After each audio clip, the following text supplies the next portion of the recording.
पहले जब कोई कह देता था ना कि सोचना भी मत, तो ऐसा लगता था पागल है क्या, सोचने से क्या होता है, सोचा ही तो है, कर थोड़ी लिया।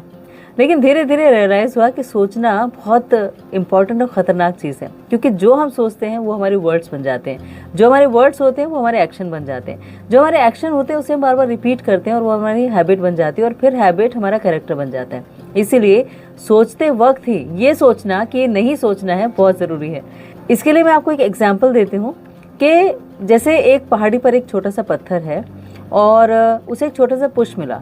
तो जब वो लुढ़कना शुरू होगा, पहाड़ी से गिरना शुरू होगा, तो फिर उसकी स्पीड थोड़ी सी कम होगी, लेकिन धीरे धीरे धीरे धीरे वो मोमेंटम गेन करेगा और बढ़ता जाएगा, और बढ़ते बढ़ते वो बिल्कुल नीचे खाई तक पहुंच जाएगा, और बीच में जो भी कुछ आएगा उसे कुचल देगा। ऐसे ही जब हम कुछ सोचते हैं तो सोचना ऐसे ही है जैसे एक छोटा सा पुश मिला उस पत्थर को, और उसके बाद उसकी स्पीड थोड़ी सी हुई, यानी सोच से अटैचमेंट डेवलप हुई, फिर स्पीड बढ़ी तो डीप अटैचमेंट हुआ, और फिर जो नीचे उसके सब कुछ पिसता चला गया वो हो गया लस्ट। के लस्ट यानी वो जो अटैचमेंट थी लस्ट में कन्वर्ट हो गई, जिसे हमें पाना ही है, वो हमारा पागलपन हो गया, और उसके नीचे जो कुचला गया वो था हमारी मोरालिटी, हमारे एथिक्स, हमारी ऑनेस्टी, हमारी ट्रुथफुलनेस, ये सब।